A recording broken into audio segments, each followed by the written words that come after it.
seseorang yang sudah sampai usia 40 tahun, maka Allah mengingatkan dia untuk menyiapkan 5 bekal utama sebelum dia kembali pada Allah Subhanahu wa taala. Hati-hati yang sudah sampai 40 tahun, jika Anda belum memiliki satu di antara 5 ini, Anda mesti khawatir. Dan ini peringatan dari Al-Quran. Baik, 1. Qala rabbi auzi'ni an ashkura ni'mataka allati an'amta 'alayya wa 'ala walidayya. Amanat pertama, kata Allah, dia mesti memperbanyak doa kepada Allah Subhanahu wa taala agar dibimbing. Banyak doa agar dibimbing mensyukuri nikmat hidup, plus bisa meningkatkan bakti pada orang tua. 1. Rabbi auzi'ni an ashkura ni'mataka allati an'amta 'alayya wa 'ala walidayya. Perhatikan baik-baik. Ya Allah, mohon bimbing saya untuk selalu bisa mensyukuri segala nikmat yang telah Engkau berikan pada saya sekarang, 1, dan pada kedua orang tua saya. Baik, jadi kalau sudah sampai usia 40 tahun, pertama, Anda memohon doa kepada Allah untuk dibimbing terus bersyukur kepada Allah. Ini yang mau saya tegaskan. Lihat baik-baik. Apa itu syukur? Tidak ada makna lain dari syukur yang tertuang dalam Al-Quran dan hadis kecuali ungkapan kebahagiaan atas nikmat yang Allah berikan kepada kita dengan cara menggunakan nikmat itu sesuai dengan fungsi yang telah Allah tetapkan. Misal, kita akan bersyukur dengan nikmat penglihatan mata. Anda diberikan 40 tahun dalam hidup, mata masih bisa melihat. Bagaimana mensyukuri nikmat mata? Kalau Anda ingin syukuri nikmat mata, maka yang paling singkat, gunakan nikmat mata ini sesuai dengan peruntukan yang telah Allah tetapkan. Fungsi yang telah Allah tetapkan. Apa fungsi mata? Masih ingat? Melihat yang baik-baik. Quran surah ke-24 ayat 30 untuk laki-laki, ayat 31 untuk perempuan. Qul lil mu'minina yaghuddu min absarihim. Katakan pada pria-pria yang merasa punya iman. Dengan iman itu dia yakin dengan akhirat. Wabil akhirati hum yuqinun. Karena yakin dengan akhirat dia sadar akan pulang dan dia tahu nikmat matanya akan ditanya oleh Allah Subhanahu wa taala. Katakan pada pria-pria yang yakin bahwa matanya akan ditanya oleh Allah. Quran surah ke-17 ayat 36. Inna sam'a wal basara wal fuada kullu ulaika kana anhu mas'ula. Setiap pendengaran Anda, penglihatan Anda, plus apa yang Anda fikirkan, satu saat akan ditanya, dipertanggungjawabkan di hadapan Allah Subhanahu wa taala.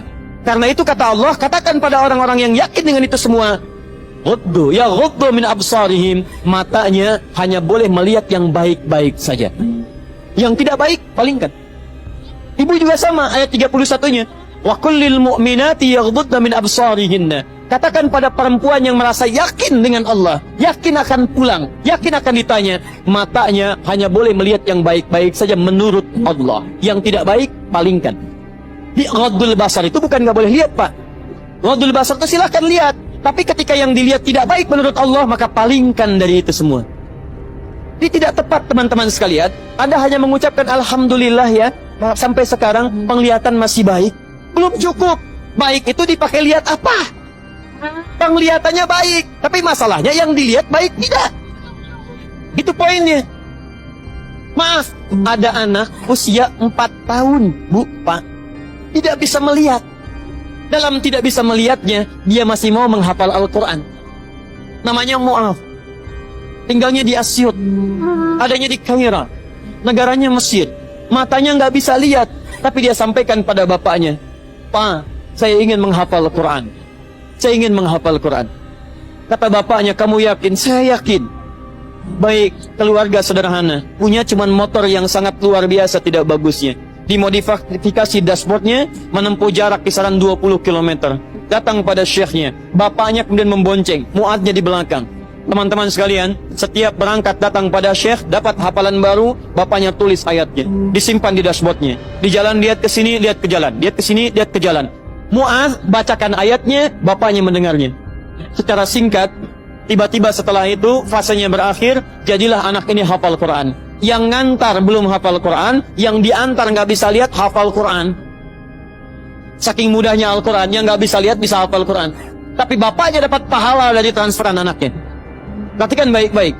Begitu dibacakan Qurannya, bagus makhrajnya, viral kisahnya. Begitu viral di Timur Tengah, datang reporter mau wawancara. Pertanyaan pertama, kalau adinda diperkenankan oleh Allah untuk bermohon saat ini, apa yang mau dimohonkan kepada Allah? Reporter ini mengira dia akan meminta doa seperti ibunda Imam Al-Bukhari bermohon kepada Allah supaya Al-Bukhari disembuhkan dari butanya. Bu, Pak, Imam Al-Bukhari itu dulu buta. Butanya permanen. Dilahir 2 tahun ayahnya meninggal, 4 tahun buta permanen. Nanti ada satu kejadian di situ yang dengan kejadian itu ibunya berdoa kepada Allah, anaknya menghafal Quran sampai di surat Qaf ya, ayat ke-22. Anaknya murajaah ayat, ibunya memohon kepada Allah sambil menangis sambil tertidur sampai tertidur. Disitulah kemudian terjadi sesuatu yang luar biasa. Seketika Allah sembuhkan Al-Bukhari kecil, matanya bisa melihat kembali. Karena kajian kita bukan di sini, lain waktu nanti saya terangkan.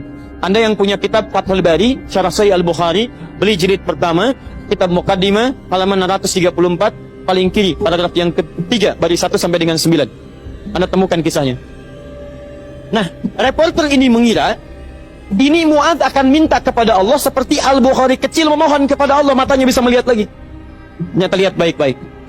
Kalau saya diperkenankan bermohon kepada Allah dan permohonan saya dikabulkan, maka pertama, saya akan mohon kepada Allah untuk tetap membutakan mata saya sampai dengan kiamat. Ya Rabb, mohon butakan mata saya sampai kiamat. Karena dengan buta mata ini saya bisa menghafal Quran. Saya takut ya Allah, kalau saya melihat lagi, mata saya melihat maksiat dan hilang Quran dari hafalan saya. Anda bisa bayangkan, anak kecil 4 tahun, mata nggak bisa lihat, digunakan menghafal Quran. Dan dia takut kalau melihat matanya dipakai maksiat. Antum dikasih 40 tahun 40 tahun, lebih daripada 4 tahun, lebih dari 14 tahun, Anda sampai 40 tahun dipakai mata. Dipakai apa mata Anda sampai dengan hari ini? Berapa maksiat yang telah Anda kumpulkan dari mata Anda itu? Mungkin wajar, jangankan hafal, baca masih sulit, lihat mushaf masih enggan, membaca masih susah. Kalau Anda sulit berhadapan dengan Al-Quran dalam pandangan Anda, tanyakan pada diri Anda, dipakai maksiat apa mata ini selama ini?